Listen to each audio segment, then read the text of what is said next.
thank y'all so much for being here. It's good to see everybody. It's been a while. I'm glad to be back. I keep getting messages from people wondering if they've fallen off my mailing list. I'm like, no, the mailing list is intact. It's just that things have gotten super busy with cooking classes and tourism stuff and trips to Italy. If anybody wants to take a trip, check out the website. Lorenzo, if you want to put that up, elainetrigiani.com. And we have a couple trips starting at next month, actually. And then we have some trips on the books for next year, too. And then, of course, olive oil is taking a lot of time. I think y'all have heard from me on that front. So we're going to make a good recipe, a good springtime recipe using our Sicilian olive oil. So, but first, let's get started. We're going to make a little quick visit to San Gimignano. Let me share my screen so y'all can see what we're doing. Okay. Vediamo se I have to get this set properly. Hai condiviso tutto lo schermo? No, ma ora com'è? Ok, meglio. Vero? Sì. È solo il pezzo nero, giusto? Sì, c'è un bordo bianco, ma vabbè, ecco, perfetto. Okay, good. Perfetto. Okay, so we are going to go to San Gimignano, which you can see here on the map, which is in Tuscany. You can see that on the inset on the right-hand side. So where I live at the Castle of Poppiano is actually, it's not too far away from San Gimignano. So I'm coming to you from my kitchen here at the Castle of Poppiano. So this is where I live. This is the Castle of Poppiano here on the hill. And then this is my house. Springtime, everything's just starting to bloom. The Lady Banksia is out. So if you drive about 45 minutes, you get to San Gimignano. And I actually did that on Palm Sunday. I made a little visit to San Gimignano together with my boyfriend Domenico, who wanted to go see a work of art in the Duomo. And actually, we're going to look at some of the works of art in the Duomo today. San Gimignano is this tiny little town. There's about 7,500 residents and exponentially more tourists. So you really have to kind of, if you go there, it's like going on an archaeological excavation because you have to dig real hard to get underneath the hordes of tourists and all the souvenir shops. And they're all selling the same thing, like the same cutting boards, the same little piece of cheese with truffles in it. And we kind of zipped in and zipped out because we knew what we wanted to see.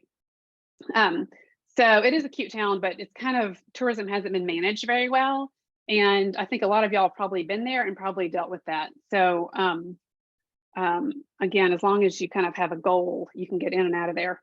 But it is a cute town, and it's it kind of has preserved its medieval aspect for very good reason. It was first documented in 929 AD. It was on the Via Francigena. So that's the pilgrimage route that went from Canterbury to Rome. And the Archbishop of Canterbury actually wrote about it and thought that it was a good place to go visit. So I guess people have been visiting for a really long time. That's the 900s AD. So it's been kind of the place to go visit ever since then. Their economy from that period up into the medieval age was based on trade of local products such as saffron, which is still grown there today. It's sold locally, and back in the day, it was literally sold as far away as Syria and Egypt. They also had money flowing into the economy from financial speculation. There were a lot of usurers in town. So this wealth that was created was expressed by the residents who were sort of earning money. That became kind of a minor aristocracy. They expressed their social and political power by building these really impossibly tall tower houses. And that's kind of what a lot of people go to see today. Aristocratic families tended to do this in other towns as well. Lots of little villages in Tuscany, Arezzo, Florence, Bologna even. Bologna actually has some tall towers still standing. In other villages, they were lowered by decrees from the municipality, often to try and keep the peace. They said, okay, everybody lock your tower off at whatever height, just so we're all even, kind of reset the dynamic a little bit. Here, because there were so many difficulties during the 1300s, the town really was able to preserve its medieval aspect. So in that period, during the 1300s, there was a lot of infighting. The plague hit. There were a couple of outbreaks of the bubonic plagues. They lost a large amount of their population. The Via Francigena, that pilgrimage route, actually changed its route, so it didn't go through town anymore. And in the end, they lost their independence. They capitulated to Florence, and the town was just basically marginalized, and it was left to its own devices, and therefore was able to retain its medieval aspect, which you really still see when you go to town. So we're going to visit, today we're going to go into the Duomo, which is, you see the facade here of the church. It was consecrated in the year 1148, so it's a Romanesque building. It has a main nave and 2 side aisles. As you can see, the bell tower is in one of these old towers. It's an old tower house turned into the bell tower. This is the entrance. I was there on Palm Sunday, like I mentioned. And here in Italy, they don't use palms for Palm Sunday. They use olive branches. So here's a couple, you see it on the right, baskets of blessed olive branches. So everybody can take one. A lot of people you hang them up in their houses, right? So you go home with your blessed olive branch and you kind of tack it up in the house.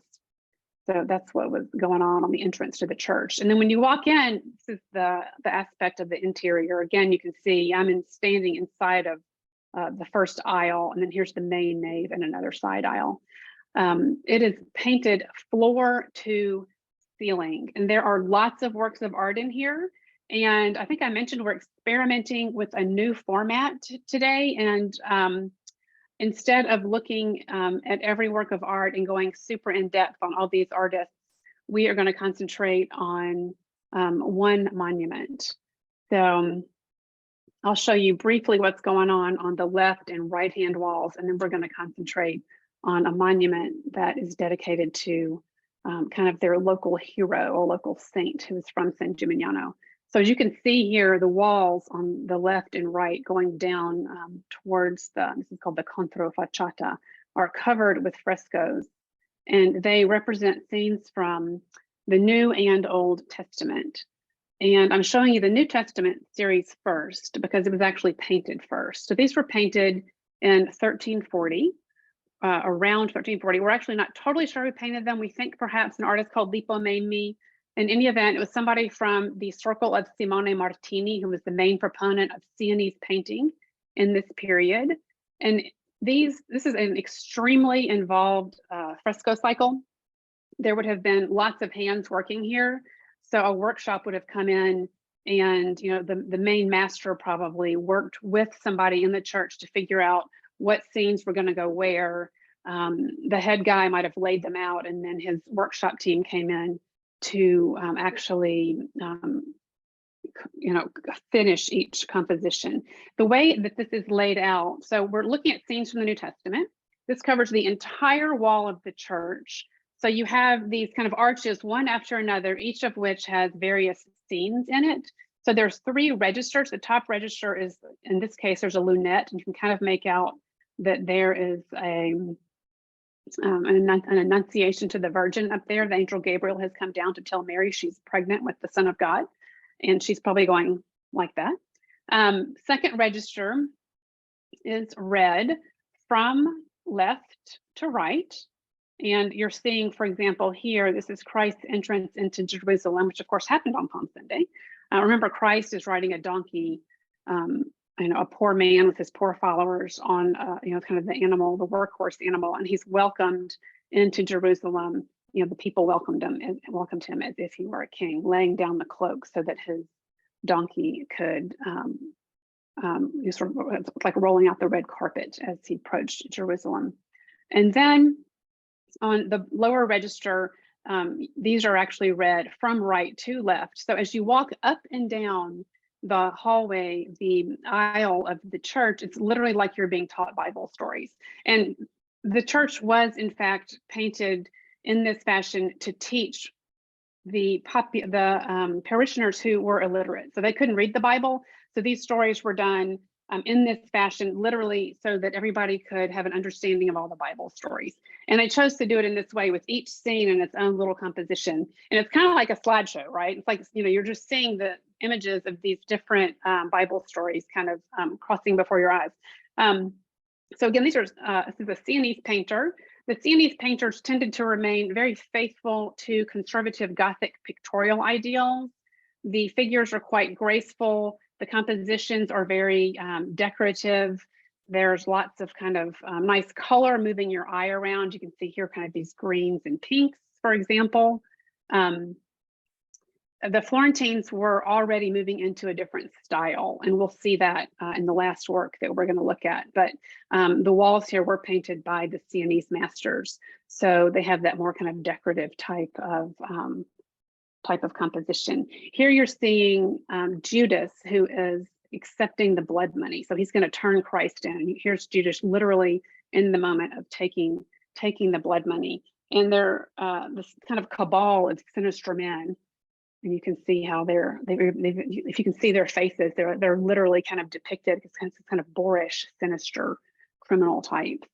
They're placed in this really dainty little, relatively shaky looking kind of niche with these beautiful Gothic trefoil windows in the background. So again, very delicate, kind of elegant, even though what we're looking at is the moment that Judith takes the blood money. But this again is very much that Sienese style. On the other wall, the Old Testament stories are represented. These were painted about 30, 40 years later, 1367, by an artist called Bartolo di Fredi. He was also a Sienese painter. He moved around a lot, though, and was exposed to Florentine painters, particularly in Pisa, where he kind of picked up some techniques and some ideas for making compositions. He also had a really kind of lively narrative style. So, I mean, he's each little square here is just full of all sorts of detail. So he's recounting Old Testament scenes, and there's so many that are so cute. But this is one of those, the kind of thing that's really rewarded with looking very closely, because you can pick out all sorts of great little details. This is the dream of Joseph.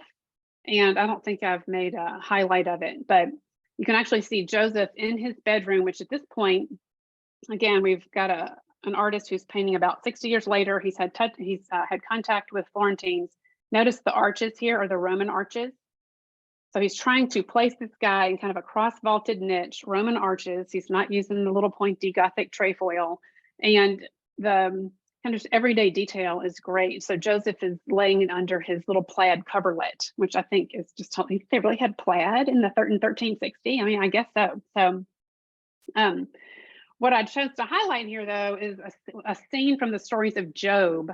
The trials of Job have been shown here in all their gory detail. We're looking at, on the right there is a banquet scene, and in the upper left-hand corner, God and the devil are debating the fate of Job. So it's kind of a big moment, but what you're looking at is this great banquet scene, and there's lots of great detail in here. There's dogs on the floor kind of nibbling up all the little bits that have fallen down off the table. There are kids up at the top leaning over the baluster trying to see what's going on. And then there's a band on the right, which is just great. And here's a better view of it. The band, the guys are blowing the horns, their cheeks are puffed out. There's somebody playing kind of a lyre harp type of thing. And then I love the drums and the drummer. He's got his drumstick. I've never seen drums like that, but apparently that's what they used to drum on. So these are the Old Testament I'm seeing. So again, if you're just walking up and down the aisles of the church, you're really getting kind of inundated with all of these different stories from the Bible. Again, this is 1360s. The church this is the main church, so their Duomo. It was heavily decorated over various centuries. So into the 1400s, we are looking at now this monument to the local hero, Saint Fina. This is a chapel that was put up right sort of at the crossing of the church. And it's dedicated to the saint who hails from San Gimignano. It was commissioned, the town hall, so we're in a church, but the town hall commissioned this work from Giuliano da Maiano. So he's an architect who is from Maiano, which is a little town by Fiesole up above Florence. So basically a Florentine. He was paid 11 lire and 6 soldi to come and do this chapel. And he is working here in perfect high Renaissance style. So what you're looking at is a barrel vault, which actually goes back into space, and it is held up by this very classicizing cornice. And there are fluted pilasters with Corinthian capitals that are holding up the structure, basically. So he created this space to include the altar of Santa Fina, which is straight ahead, and then on either wall are the story of frescoes of the story of Santa Fina. His brother is Benedetto da Maiano, and he was brought in to do he's a sculptor, he was brought in to do the carving on the altar. So he's responsible for the Madonna and Child that you see up here, flanked by saints, and this very kind of elaborate altar. Here you can see the doors of the tabernacle are closed. When they're open, Santa Fina's bust is there. So interestingly, again, the town hall commissioned the work. So this is a civic commission, and the idea is they're trying to promote the idea of gaining sainthood for their local hero, this Santa Fina. She was beatified. She was actually never canonized, so she isn't actually a saint, but that was the idea here. Was this was kind of a PR move on the part of San Gimignano. They really wanted to have her canonized out of sort of civic pride, and that would sort of bring a lot to their town, right? Look, our local hero is a saint. So that's what they were working for.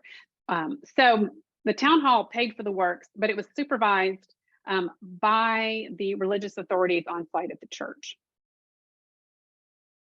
So we have the chapel with the very kind of elaborate carved marble altar, and then there's actually her relics are actually down here in a tomb underneath, and then paintings on either side, and you can kind of see how that looks here. There's a painting here on the side.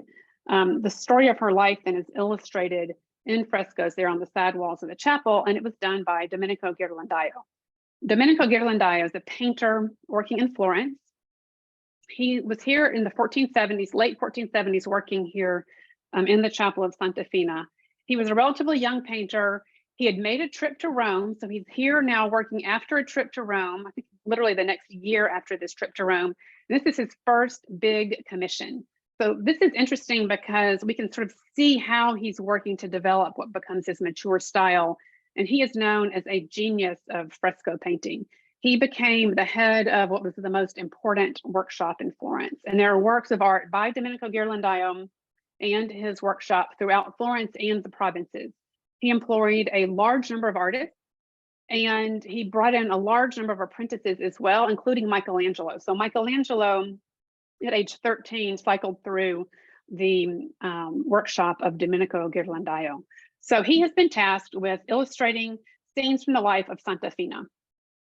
And interestingly, instead of the kind of slideshow operation like we saw on the walls of the church, he's decided to combine several different moments of this story into this one large composition. So he's effectively telling a story, but in such a way that it's a lot less chaotic than all those little scenes stacked up on top of one another. And in this way, it actually kind of works to encourage contemplation, which by this point, the church was trying to do. They were sort of hoping that you would spend some time actually contemplating the life of this saint and how she lived her life, and think about how she acted on her faith. So the story of Santa Fina is told here in various moments in one very simple space. Ghirlandaio has used a very rational depiction of space. He's used one-point perspective to construct what is this very intimate interior of the humble home of Santa Fina. So her story is that she was born in the 1230s, and she was a very pious child. She was known to wear a hair shirt, or so they say. She spent her time at home and mostly in prayer. At age 10, she developed a debilitating illness that left her in such pain that she could not move. She could only move her head. And so she was basically paralyzed and immobile. And she chose, instead of laying on her bed, she decided to lay on a wooden board and spend her time this way. And you can see that's what's happening here. She's on the floor on a wooden board. And she did this in order to increase her suffering so as to be closer to Christ. So this is how she was sort of living this kind of ascetic life. The villagers of San Gimignano knew about her trials and tribulations. They knew that she was giving thanks to God for her suffering. She was known for this while she was still alive, very young. So remember, she's 10 when she gets sick. While she's sick, her parents die, and she's left an orphan, and two local women come to kind of help care for her and become her nursemaids. And their names are Bonaventura and Beldia. And it's pretty amazing we know their names. And we have this because there's a very strong oral history in San Gimignano that was written down in 1300. So not much time passed when a local priest interviewed everybody and wrote all this stuff down. So we actually have, facts, so very, interesting small details, like this woman's name is Beldia. And her job was to nurse Saint Fina and hold up her head, which she's doing here. You can see the hand of Beldia is there holding up the head of Saint Fina. So Saint Fina remains on this board for 5 years. Apparently her body actually started to decay. The board became infected with worms, and mice apparently ate away at the body of Saint Fina. Ghirlandaio has chosen not to go gory here.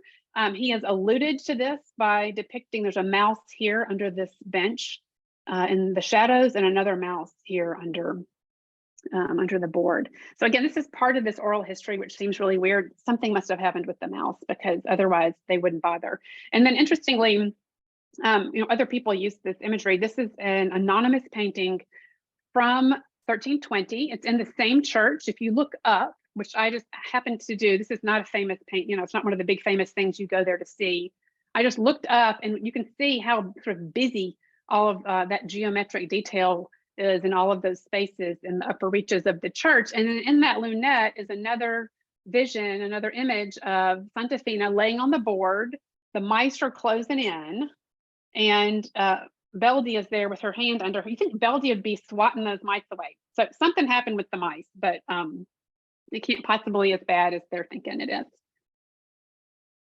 So she spends time on the board, 5 years. She is just literally, basically paralyzed, laying on this board. And she starts to have vision. She's also not eating. She's, going into surely in and out of consciousness. She has a vision. Saint Gregory the Great kind of floats in from the garden there, you see, and he blesses her, and he says, "I am here to announce your death. You will die in 1 week on my feast day," which is 12 March. And that is in fact what happened. So this for Fina was, the final relief, basically. And Gregory said to her, "You are, you're going to get your wish. You're finally going to die. You will go to heaven, and and you'll be with Christ." So that's, and this is what is written right here. There's like a lapidary here, and that happens to be, if you draw out the sight lines for the 1-point perspective, that's exactly where they take you. They take you right here to the quote of Saint Gregory. So Saint Gregory tells her, "In a week, your suffering is going to be over." At the moment that she dies, on the 12th of March in 1253, 2 things happen. One, her soul is borne aloft by angels and taken into heaven, and the board that she's lying on miraculously sprouts little fragrant white flowers. So here, we're talking about, we're trying to get the saint canonized, right? So we need to actually record her miracles. That's part of that needs to happen so that you can go through with canonization. So that's the kind of the story of the suffering of Saint Fina. On the other wall, Domenico Ghirlandaio paints the sort of funeral and wake of Saint Fina.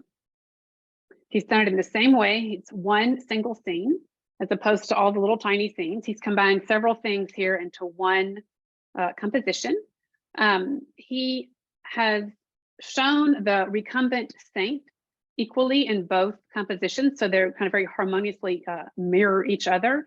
But this is a very public event, where the previous fresco is very much a private view of the interior of her house. This is a very kind of public event. We've got the kind of crowds at the funeral of Saint Fina.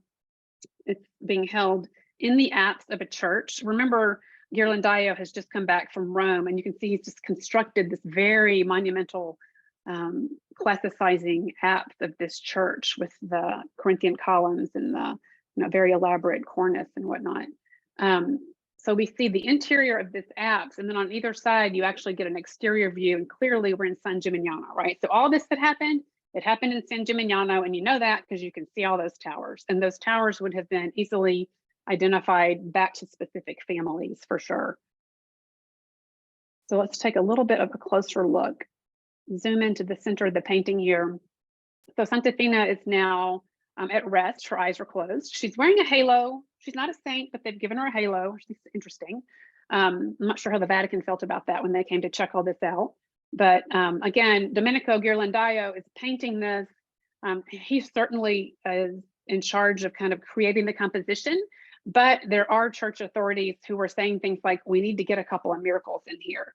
So for example, Beldia, the nursemaid who held up the head of Santa Fina all those years, her hand became cramped and lame by holding up the head for so long. So she had this lame hand.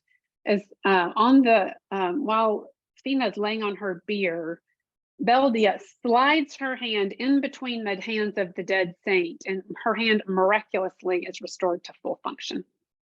And also look at the feet of Santa Fina. There is a young boy who's blind.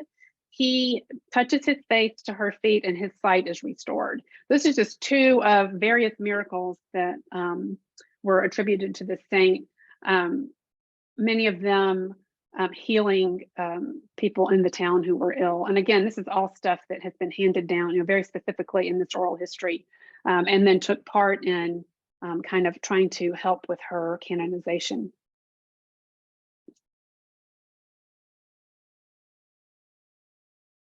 Here is a view of the left and right side of the painting.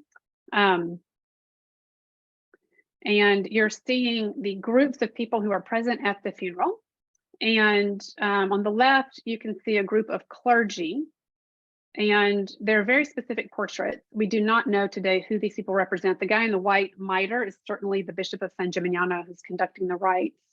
Domenico Ghirlandaio becomes very well known for his ability to create these portraits of the people, commissioned the people who commissioned the works of art that he painted, their allies and whatnot, and then just for the way that he is able to depict kind of a variety of human expression without ever kind of relying on just kind of rote repetition. And look at the altar boys, for example, on the right. They're all kind of doing their own thing. Some of them are kind of staring off into space, right? They're little kids. They're like, okay, we're so bored.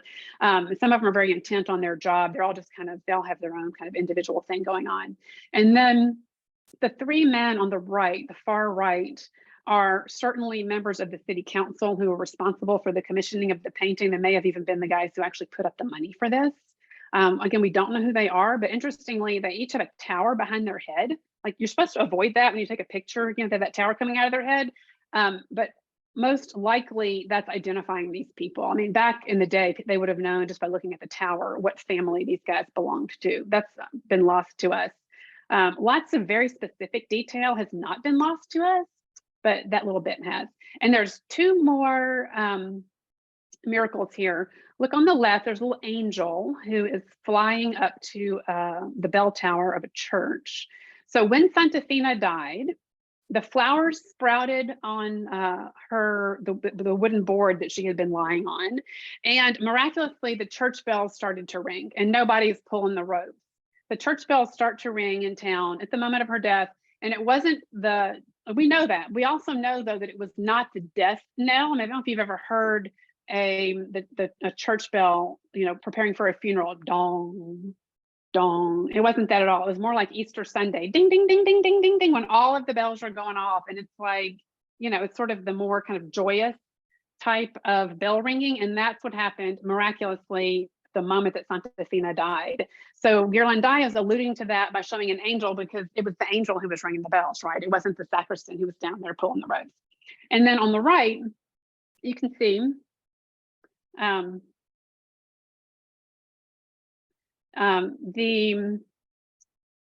excuse me, I'm making a mess.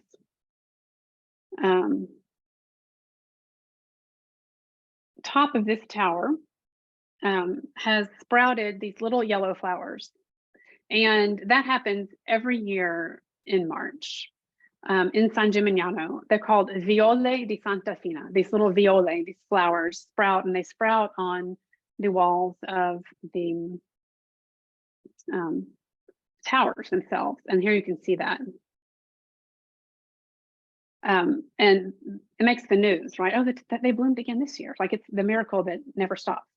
So they celebrate the feast day of Saint Fina on her death, the day of her death, which is the 12th of March. And they also celebrate her feast day, just because I got to do it twice, might as well, the first Sunday of August, which represents a date when she is credited with saving the town from the bubonic plague. So if you go to San Gimignano, you can hit 2 of her feast days in March and in August. So also spontaneously growing in these days is asparagus. And so we're about to make some asparagus risotto. Let me stop sharing my screen.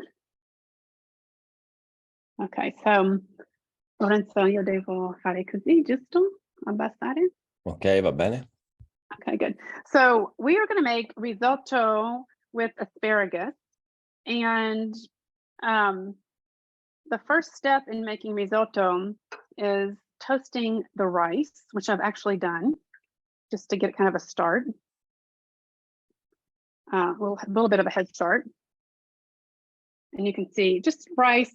This is plain rice, toasted with a little bit of olive oil.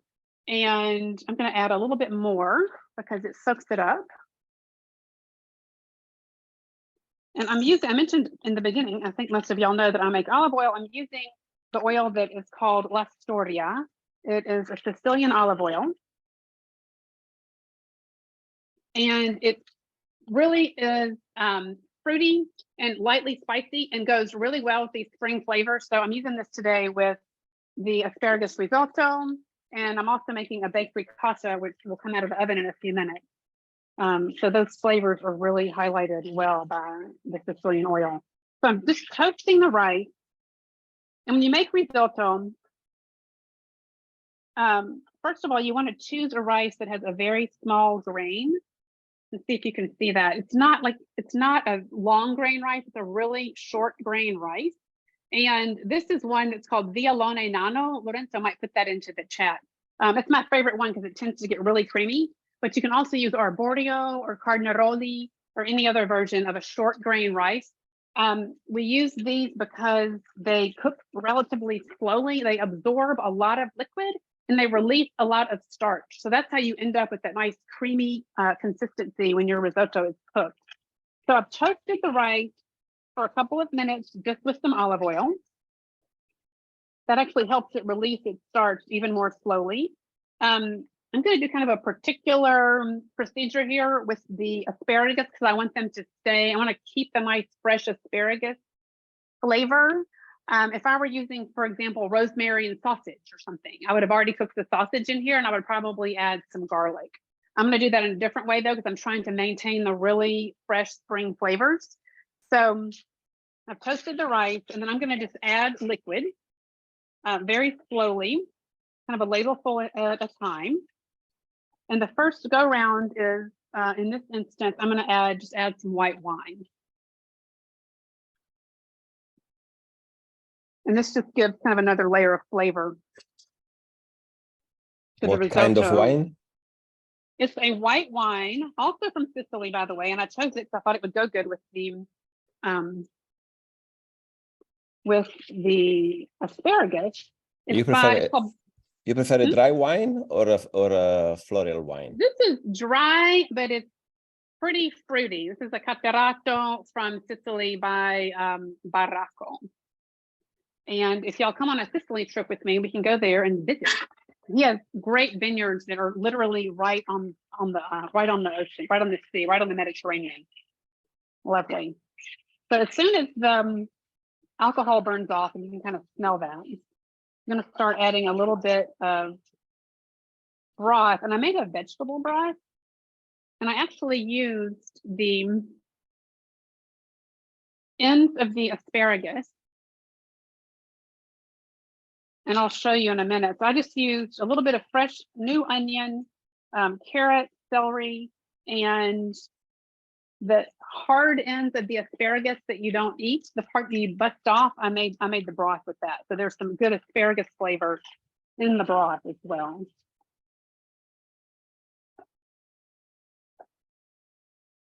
So I'm going to add just enough liquid.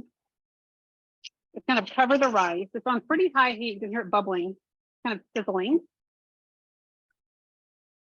You want to keep your broth hot so that the rice never stops cooking. You don't want to add cold liquid to the rice. So I added a good bit of liquid. It's kind of just covered the rice, and I'm going to just let that bubble, and the rice will start slowly absorbing liquid. So we're going to use. Elaine, yes. sorry, Linda asked to specific the name of the olive oil. This is called La Storia, and the oil is Olio della Donna. This is my production, and it's backwards because that's the way my camera reads it. Lorenzo, you can put the name of the website maybe up into the chat, oliodelladonna.com. If you go there, you'll see how to make an order from me directly, or where to find it from US retailers such as Olio To Go on the line with us tonight. Hello, Luann. And it goes really, so this is the Sicilian oil. It goes very well with asparagus risotto. So these are the little wild asparaguses that I find when I go out walking in the vineyards and in the olive groves. I'm not using them tonight because I couldn't find enough of them to actually make a whole risotto out of them. And you also treat them kind of differently. They're really, really tough, and you only use about this much at the top. So I would treat them a little bit differently. So for tonight's risotto, I'm using, regular cultivated asparagus, which are a little bit meatier, as you can see. So as you know, when you prepare asparagus, you want to use the tender part and not the hard part. And wherever it breaks naturally, this is the part you use, and this is the part that I made broth out of. So this it's so fibrous, no matter how long you cook it, it's never going to be edible. And so then this is the part that we're going to eat. So with the tender parts, I steamed them. So I just put them in a steamer basket, steamed them so that they still have some consistency to them, and they're still very nice and bright green, as you can see. I'm going to, so remember I said the rice absorbs liquid. I want it to really absorb some good asparagus flavor. So I'm going to make a cream out of the asparagus stalks. I'm going to reserve the little tips of the asparagus though, and I'm going to sort of flavor them up and add them in at the very end. So I'm going to cut off the tips of the asparagus and save them in a little fry pan.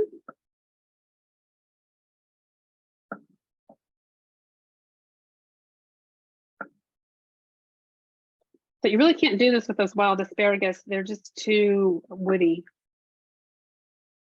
They have a really intense asparagus flavor though. They're interesting for that, but you can't make a cream out of them. So all the tips go over here.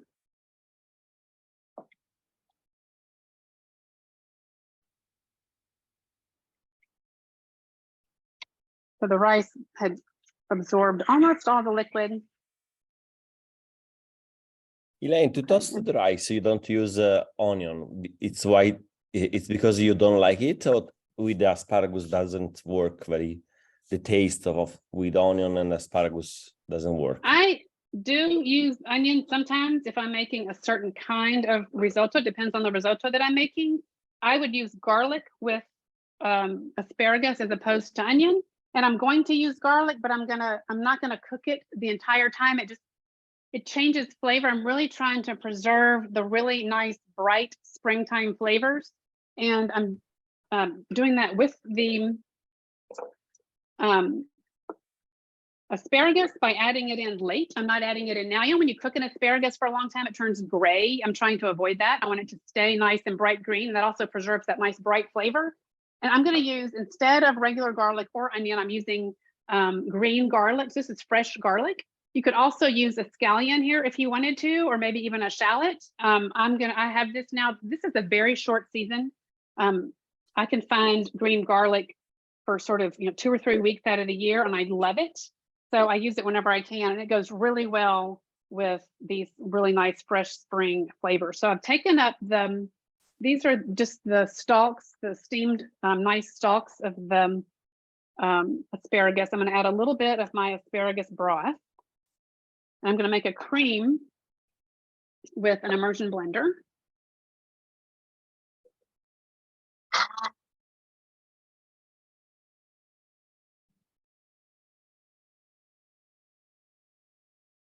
So this is now basically a liquid that I'm going to add to the risotto. So the risotto is slowly but surely absorbing liquid and absorbing flavor. I added wine as one of my additions of liquid. I've been adding vegetable broth as additions of liquid.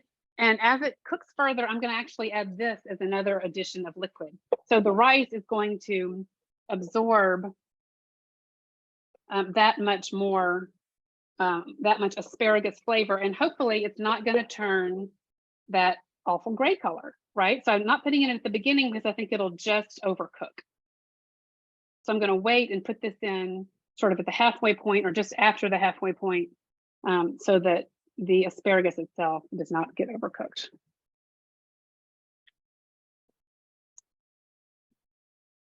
So this will be a liquid addition.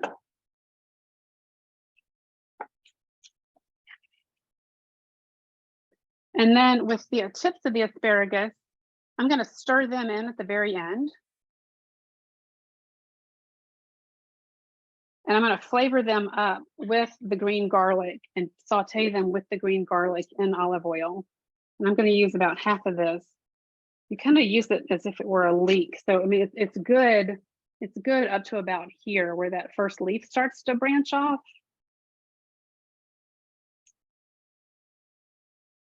I don't want to overdo it. So I'm just going to use, again, just use about half.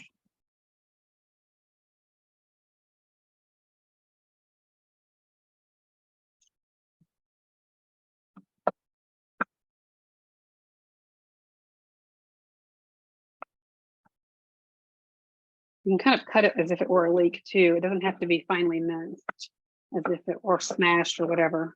You can actually cut it into strips or little chunks.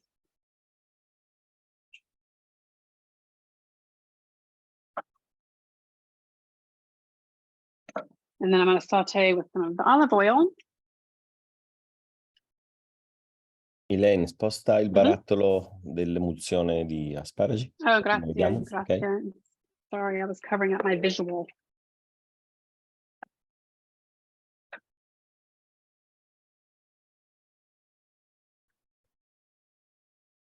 I'm going to add a little bit of salt. And at the end, we'll add some lemon, Parmesan, and I think we're going to use white pepper for this. I pulled out the white pepper. Again, I'm kind of going for these nice, kind of gentle spring flavors. I'm going to put a little extra olive oil in here. The oil really absorbs the flavors of stuff that you cook with it. So it's going to be kind of nice and garlicky. Elaine, I have two questions for the boiling of the asparagus. You use only water, or you put some other things like carrots or other vegetables? Only water? For the broth. The broth is carrot, onion, celery, parsley, and asparagus stems. Okay, so this is a classical broth. With a little bit of salt, it's like a classic vegetable broth, a little bit of salt, and the only addition here is the asparagus. And you have boiled the asparagus in another pot, or you put, or you don't boil it before? I steamed the asparagus. I just wanted to get them soft enough that they would turn into a cream. So I steamed them in the steamer basket. Which is, with steam. Right, so I steamed them. I just steamed them there just for a few minutes. For the flavor. Sort of 5 or 6 minutes. Yeah, exactly. Okay. So this is going. On the next edition of the rice is kind of really getting there. On the next edition, I'm going to add the asparagus cream. I'm going to let this go on relatively high, but I don't want to burn that garlic. So I'm going to kind of keep it bubbling, but I'm not going to let the garlic burn. Okay, Chris asked if for the base of the toasted rice, you use only oil. Only oil. Is the same that I asked you before. without onion this time? No, nothing, just oil. I really I didn't want to kind of cover up the nice fresh asparagus flavor. So I used oil, and then I immediately added a little bit of wine, which kind of gives a little bit of a nice undertone without kind of covering up like the onion or garlic would do. And it's looking really good. And in Italy, we don't use butter to toast the rice. Butter is only to mantecatura. I don't know the English word for mantecatura, but it's only at the end. They usually add, I'm not even adding butter at the end because I'm going to add all of this yummy fresh garlic oil with the lemon over here. So I'm going to use that to kind of stir in. A lot of times, and mostly north of here, they will use some butter at the very end just to kind of make it a little bit creamier. But first of all, the rice ought to be creamy enough. And this is Vialone Nano rice, which to me makes the creamiest consistency of all of the risotto rices. And in fact, it is actually quite creamy. I don't want to burn myself showing this to you, but I'm going to try. Yeah. I mean, can you already see like how, like it's definitely not separate rice grain. There might be too much steam, but it's definitely getting creamy. So I'm going to go ahead and add the asparagus cream, and then while that's absorbing, I'll show you the baked ricotta, which is another really good kind of spring treat. The sheep have been let out of the barns into the field with lots of fresh grass. And so the fresh cheeses now are just heavenly. They're very rich and flavorful. Can y'all see how green that is? Isn't that great? Don't want gray risotto.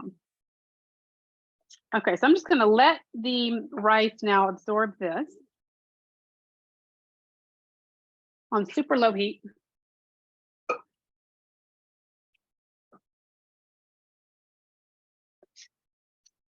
Here's the ricotta. So I've baked the ricotta. Y'all may have seen me do this before. I do this all the time.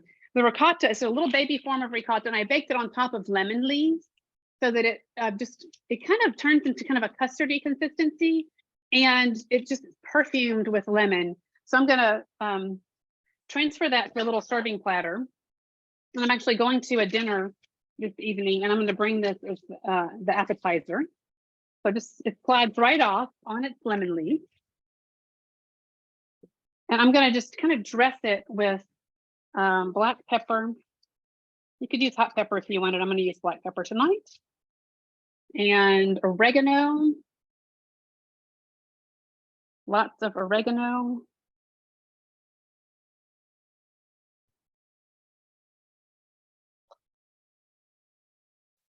Elaine, lemon zest. We have Linda say that the asparagus creams seems more solid.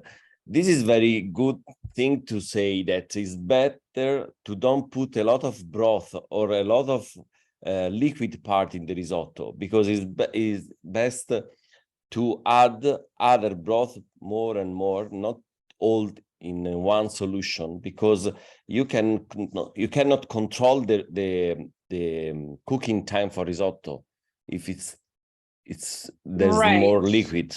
So it's better to put no? Exactly. Yeah, you want to add liquid slowly so you don't overcook the rice, and you don't want it to be soupy. You want it to just be creamy. So on purpose, I made the asparagus cream relatively thick, and then I could always, if I needed more broth, I could always add it, which in fact I did not. And the rice is done. It's very creamy, and I'm about to stir in the asparagus spears, little tips, and we'll be done. So I'm going to finish my ricotta, a little bit of salt, and then a good dousing of olive oil. And this is, so here's your appetizer. Appetizer is ricotta, just warm and kind of custardy with tons of nice spicy oil and oregano. And then let's serve up the rice. So the rice It's incredibly creamy. You can kind of see how, I think you can kind of see the consistency of how it's fallen off of the spatula. I'm gonna very just gently add the garlic risotto, and there's a little bit of lemon zest all up in here with this olive oil so that it's just very flavorful. The oil will have absorbed the flavors of the green garlic, very bright, kind of garlicky, but very bright flavors. I'm going to add some white pepper to keep it mellow and not too spicy. And then I'll just put some Parmesan on the top. Let me get it in here and then I'll show it to you. I'm so happy with this color. That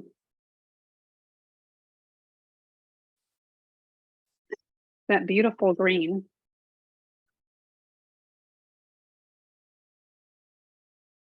Again, everything I did was to make sure that it didn't turn gray.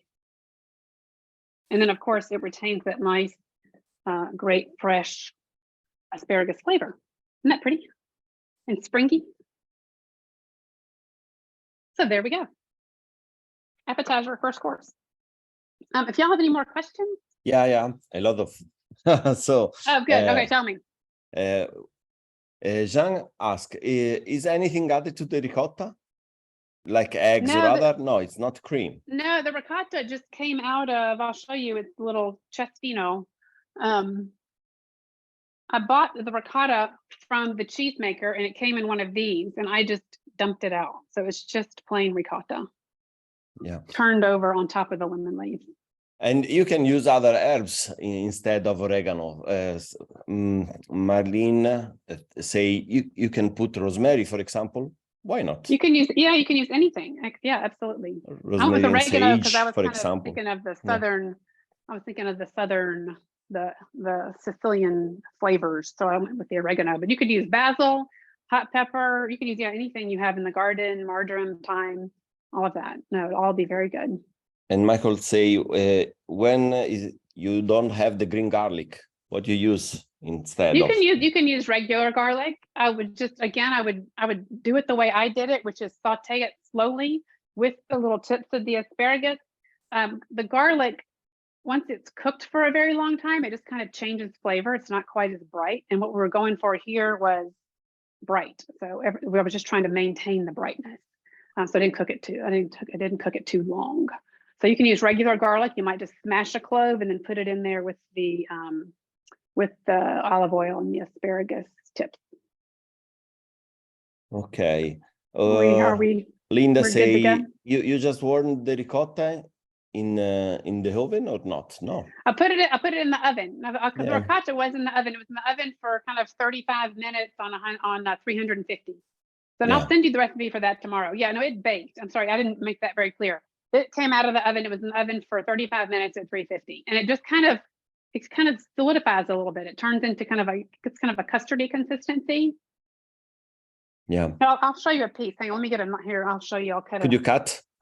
I will. May I eat? If you were here, you could. Lorenzo ditched us tonight. So here's how the ricotta looks when it comes out of the oven. And it's just very, it's slightly warm and really squeeze a little bit. Squeeze a little bit. I'm squeezing. Okay. See how it hangs together? If you make the same with the fresh ricotta, you'd have... It would crumble out of my computer. So, yeah, it just gets to be a little bit more consistent. And Jean asked if you send the recipe. So yes. Recipes will go out tomorrow. Everybody who registered for the class will get a recipe. So if you did not register, go in and register or send me an email and I'll make sure that I send you the recipes. So I think two good vegetarian recipes. I just was looking at the list. Brenda's on the line. Brenda, you're happy? We have no meat anywhere. So all good vegetarian recipes here. It's for this that I am not at your home. I'm at my home. He was invited for supper, but when he said it was so only vegetables, I have to come with my sausage and my ham. My T-bone steak. Yeah, Lorenzo arrives at the fattening stuff, right? Exactly. Y'all, thanks so much for being here. It was great to see everybody. I will be in touch tomorrow with recipes. Okay. Bye. Thanks again. Bye, y'all. Ciao. Ciao.